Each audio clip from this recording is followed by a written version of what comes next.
Unit 9, Lesson 3, Bringing About Change. Hello, everyone, and welcome to Conflict Resolution and Peacemaking, the class that teaches you how to manage interpersonal conflict and drama for yourself and others. I'm your instructor, David Lowry. In our last lesson, we discussed Martin Luther King's 6 principles of active nonviolence. Those principles were used to train civil rights workers' hearts and minds some 60 years ago and are still being used today. Today's lesson will overview other peaceful approaches used by leaders concerned about social justice. When the public views nonviolent direct actions on television and social media, they need to comprehend the enormity of planning behind the scenes.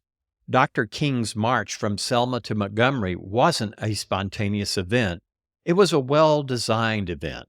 Rosa Parks' refusal to give up her seat and move to the back of the bus, thus starting the Montgomery Bus Boycott, was a minor part of a more extensive civil rights campaign and plan. Here is a short snippet from legendary civil rights attorney Fred Gray and Josh Moon of the Montgomery Advisor. Gray was one of the primary figures in that planning and served as Parks' attorney after she was arrested.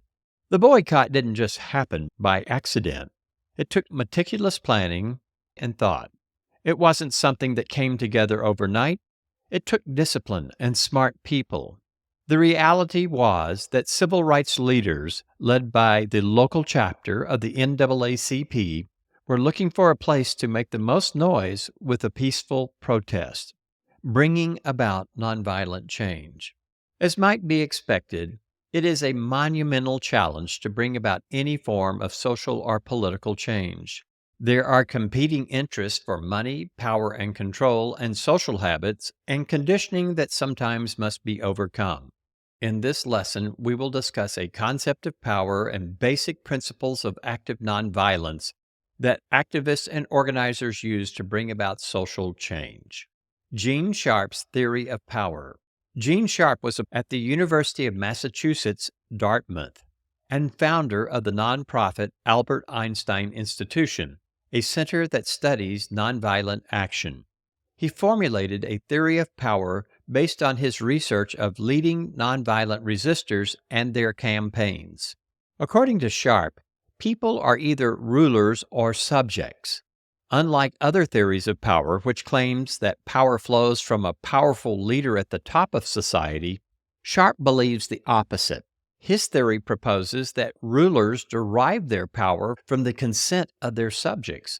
Further, he claims that rulers can be overthrown when enough subjects withdraw their support in such a way that it challenges or topples the power structure. Such as the military and police, Sharp embraces a pluralistic notion of power. In any society, various centers of power are spread throughout the society. They are composed of people who are susceptible to challenge. For instance, local police forces may be less willing to harm protesters when they know they have family members participating. As Kressberg notes, political power is very fragile because it relies on many groups of people for reinforcement of its power sources. Political power can be controlled by the subjects declining to supply the power holder with the sources of power by cutting off the power at the roots. Principles of direct action. In the ideal world of social science, theories such as Gene Sharp's view of power drives research. However, in a society operating at the speed of life, sometimes it takes a while for theories to emerge and science to provide us with the help we need. Nevertheless, there are a variety of principles and generalizations from practitioners and people in the field of nonviolent direct action that we may rely on. One such person is Michael Nagler of Open Democracy. He offers 6 principles for helping those who wish to be actively nonviolent. Nagler's 6 principles. Respect everyone. It's hard to get others to see your point of view, much less agree if you are disrespectful.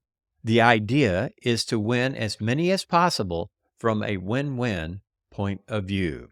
Always include constructive alternatives. Most anyone can find a plan's flaws or criticize how things are. If one desires to change the status quo, one should have some practical alternatives to suggest. Be aware of the long term. Actions have consequences. If violent or destructive means are used to bring about change, people have long memories and are unlikely to forgive the excesses of violence.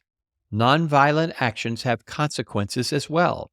For instance, blockades and other intrusive activities may prevent people from getting medical help. Always try and think about the long-term implications of an action. Look for win-win solutions. As we have often stated in this course, peacemaking isn't about creating advantages for some and disadvantages for others.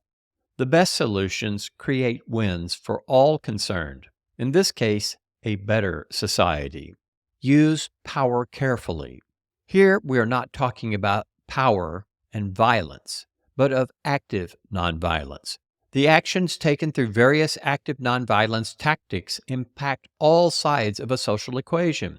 It is no small matter for a group to call upon their supporters to go on a hunger strike, face the possibility of arrest, or potentially lose their job.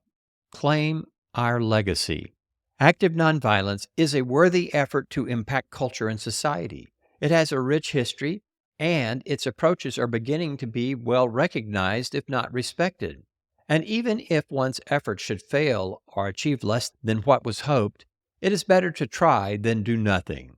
Nagler's ideas are broad and flexible principles of persuasion that can be modified as needed to introduce needed changes in businesses, churches, education, large organizations, and societal transformation. These persuasive approaches work for problems large and small. Boyd and Mitchell's Beautiful Trouble. Another approach for introducing social change is provided by Boyd and Mitchell. Their book, Beautiful Trouble, A Toolbox for Radicals, lists some 72 different field-tested principles for nonviolent action. While we can't list them all, we'll sample a few of them and give you an idea of their approach. Reframe the issue. The notion of reframing is an essential concept to peacemakers. For instance, one could describe providing free public school lunches to economically challenged families as socialism or as Christian charity.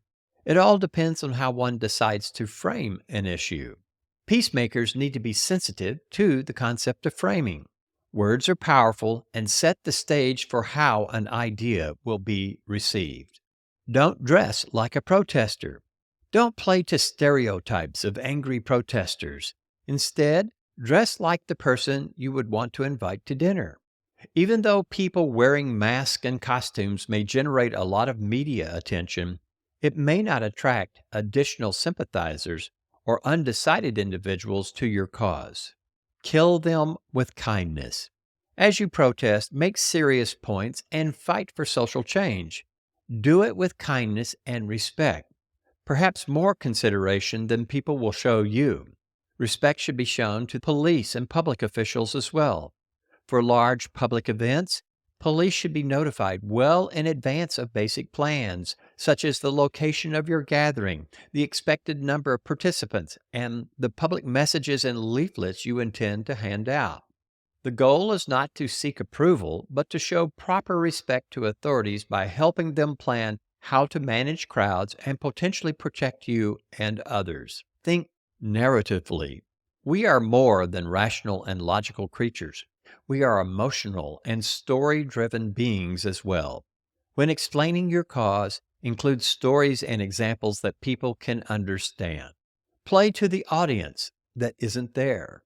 Even though you may hold an event before a school board, a public agency, or before some symbol of power, the audience you are trying to win over are those who will see your YouTube videos, social media, news coverage, and news stories. Create your event for that audience as well. Use the law. Don't be afraid of it. Know your rights to protected free speech and insist upon them. Know what areas are public and available for your usage, as well as those which are private and might subject you to possible arrest. Be aware of time, place, and manner restrictions in your community and permits that may be required for parades or other large gatherings. Anger works best when you have the high moral ground. Angry protesters can be a turnoff when they appear overly self-righteous. However, it can be very effective when there are clear moral principles of life and liberty. For example, righteous anger can be easily understood when a person has been killed or dies under cruel or unusual circumstances. Change a name to change the game. Sometimes laws are written with titles such as the Citizen Protection Act or high-sounding titles. A reading of the act might reveal issues of concern such as increased law enforcement surveillance or police overreach. When protesting such actions, planners should use tactics that change the language presented to the public, such as the Police Surveillance Act. This is similar to reframing the issue that we discussed earlier. Show, don't tell. This is similar to the play to the audience that isn't there.